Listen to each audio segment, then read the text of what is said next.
As we head to Louisville for the Derby City Cup, ongoing discussion of the heckling culture in cyclocross brings to mind the last time I was there. As I recall, the assembled multitude spoke their mind about the sport's leadership during the podium ceremony of an international broadcast, and, hey, guys, can we take it down a notch? Thanks. And a few months later, said leadership had been replaced. It would appear for the better. Ah well. Look at all those flat-footed starts. I know I've seen Trebon and Johnson start from the toes before. I don't know, is this a thing that changes race to race? Anyway, the start, a long paved straightaway, wasn't particularly critical other than as a nice illustration of how there's more to it than simply getting off the line.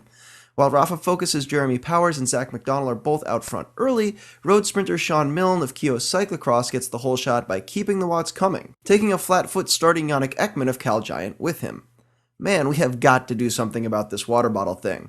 Yes, there wasn't a lot of shouldering in this course, and yes, it was too cold to legally take water from the pit, but come on, style points. Speaking of, Raleigh Clement's Ben Berden in the sand. Always nasty, out to an early lead here, avoiding a few spills that tie up a lot of the contenders in the early going. Despite a small separation led by Cal Giant's Logan Owen at the start of the second lap, the Louisville course was running too fast for big splits to happen right off the bat. Off the bat. Get it? Like Louisville Slugger? Bike Jedi skills in the sand, or in the case of Giant's Adam Craig, up the rock stairs, would have to slowly wear opponents out, which Berden was happy to do, making glassy smooth passes over these boards, ripping no breaks through sketchy bits, and owning the sand, though honorable mention here to Craig for this dope pass along the barriers.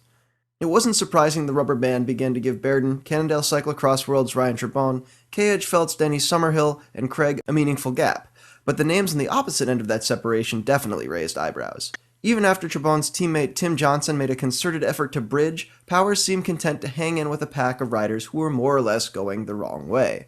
Only after teammate McDonald fell back in a failed pursuit of Johnson did Powers awaken, catching the chaser, giving him a nice solid tow, catching the bunch, and then falling right back down to the tail of the group.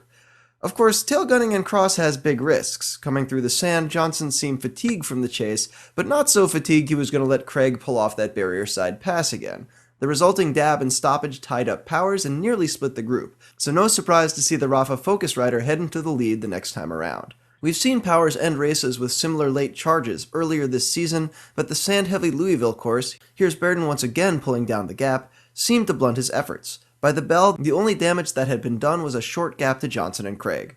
Half a lap later, Trebon made a bold pass on the outside of Powers and drove his bike through a rhythm section with a technical aplomb he doesn't often get credit for. Powers would battle him all the way through the lap, but in the sand, Trebon's smooth, steady drive versus Powers' thrashing would open up enough space that it looked like we might see the Cannondale rider take a repeat win after his performance on Saturday. But the first rider up onto the finishing stretch was Powers, followed closely by Berden and Summerhill, with Trebon forced to hike, having gone down painfully close to the line. While Trebon remounted, the sprint was on in earnest. Summerhill never caught Berden's wheel and at any rate didn't seem to have the gas, but the Raleigh Clement rider made an entirely legitimate run at Powers, almost coming alongside, but just running out of space in the end. Just off the podium, Trebon did salvage a touch of pride, managing to restart his sprint in time to hold off a hard-charging Craig for fourth. I'm Cosmo Catalano, and that's how the race was won.